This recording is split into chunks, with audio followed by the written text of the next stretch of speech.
काबिल एहतराम अयाज तलेजो साहब और तमाम कौम परस्त तंजीमें जो हमारे साथ है, जो इस सिंध की धरती के लिए अपने आप पैदा कर रहे हैं, मेरी माओ बहनों अस्सलाम वालेकुम। ये सिंध धरती ये हम सबकी माँ है। इसको टुकड़ा करने के लिए जो साजिश कर रहे हैं वो पाकिस्तानी नहीं है।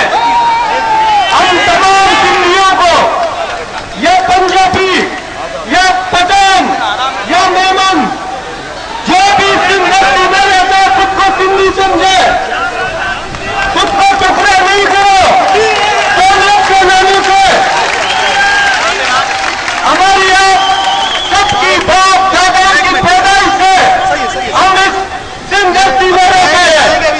इन सिंध धरती की हिफाजत करना हर सिंधी का हक है जो सिंध में रहने वाला है।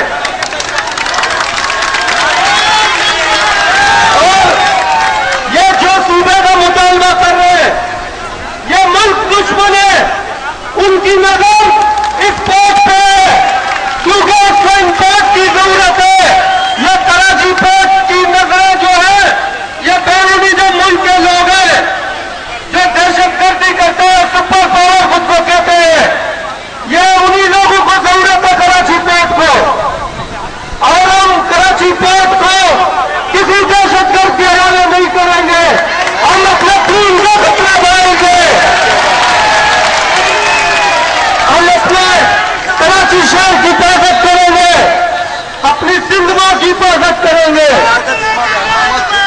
और जो अवियारी के अंदर रात रोज ऑपरेशन हुआ, जो बेगुनाह नौजवानों को जख्मी किए, जिनको गोलियां मारकर शहीद किया, छोटे से बच्चों को पेन से कुचला गया, उनको कोई पूछने वाला नहीं है।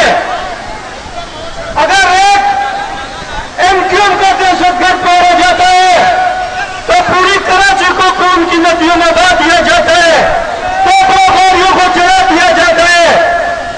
मगर यार किसी ने भी नहीं बोला कि लियारी वालों का ऊपर जुल्म हुआ है। कहाँ गए हुकूमत और रेड जोन पे जो सिंध को तकसीम करने के लिए सूबा मुतालबा कर रहे हैं, रेड जोन में गए, उनके लिए रेड जोन नहीं है। रेड जोन सिर्फ पितरों के लिए है, दहशतगर्दों के लिए